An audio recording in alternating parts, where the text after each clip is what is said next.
വീട്ടിൽ വന്നിട്ട് പറഞ്ഞു, ഒരു പ്രതീക്ഷയില്ല, ഇനി തന്നാൽ അമ്മ തരുന്ന റിസൾട്ടായിരിക്കും എനിക്ക് ഉറപ്പാന്ന്. എന്നിട്ട് ഞാൻ അമ്മയോട് പറഞ്ഞു, അമ്മേ എനിക്ക് ഈ പ്രാവശ്യത്തെ റിസൾട്ട് വന്നതിന് ശേഷം ഞാൻ കൃപാസനത്തിൽ പോയി അമ്മയുടെ മുന്നിൽ സാക്ഷ്യം പറഞ്ഞിട്ട് എൻ്റെ ഈ റിസൾട്ട് മറ്റാരും ഇവിടെ അറിയുള്ളൂ എന്ന് ഞാൻ പറഞ്ഞു. എൻ്റെ പേരൻസ് പോലും അറിഞ്ഞില്ല ഞാൻ എക്സാം എഴുതിയത്. എൻ്റെ ഹസ്ബൻഡ് അറിഞ്ഞു, ഹസ്ബൻഡാണ് കൊണ്ടുപോയി വിട്ടത്. പിന്നെ ഒരു സുഹൃത്തും കൂടി അറിഞ്ഞു, കാരണം അവളാണ് എനിക്ക് ഈ പ്രാവശ്യം എക്സാം എഴുതാൻ പൈസ തന്നത്. അങ്ങനെ ഞാൻ എക്സാം എഴുതി. ഇന്നലെ ഞാൻ ഒരുപാട് പ്രാർത്ഥിച്ചു. ഇന്നലെ എനിക്ക് വേറൊരു അവസരം കൂടി അമ്മ തന്നു, ഒരു ഹോസ്പിറ്റലിൽ വിസിറ്റ് ചെയ്യാനും. രണ്ട് പത്രം എനിക്ക് 2 പേർക്ക് കൊടുക്കാൻ സാധിച്ചു. ഞാൻ പ്രാർത്ഥിച്ചു കൊടുത്തു.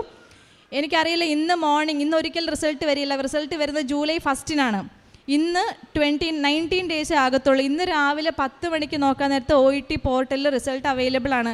എനിക്ക് 4 B ഗ്രേഡ്, എനിക്ക് വിശ്വസിക്കാൻ പറ്റുന്നില്ല. 4 B ഗ്രേഡ്. റീഡിങ്ങിന് 360 എന്ന് പറയുന്നത് അത്യാവശ്യം നന്നായിട്ട് എഴുതണം. അതിനുള്ള ഒന്നും ഞാൻ എഴുതിയിട്ടില്ല.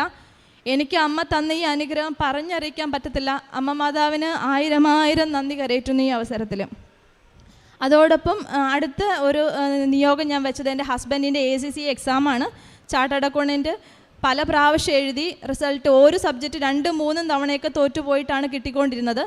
ഒരു ദിവസം ലാസ്റ്റ് 2 സബ്ജക്റ്റ് പെൻഡിങ് ആയിരുന്നപ്പോൾ ഞാൻ എൻ്റെ വീട്ടിലായിരുന്നു. മമ്മിയും ഞാനും രാവിലെ പ്രത്യക്ഷീകരണ പ്രാർത്ഥന ചൊല്ലിക്കൊണ്ടിരിക്കുമ്പോൾ ഹസ്ബൻഡിൻ്റെ കോൾ വന്നു.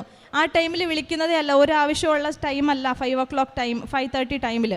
അപ്പോഴേ ഞങ്ങൾക്ക് മനസ്സിലായി OETയുടെ റിസൾട്ട്, ACC റിസൾട്ട് വന്നിട്ടുണ്ടാകാം. യൂഷ്വലി മോർണിംഗ് ആണ് വരുന്നത്. ഞങ്ങൾ കോൾ എടുത്തില്ല.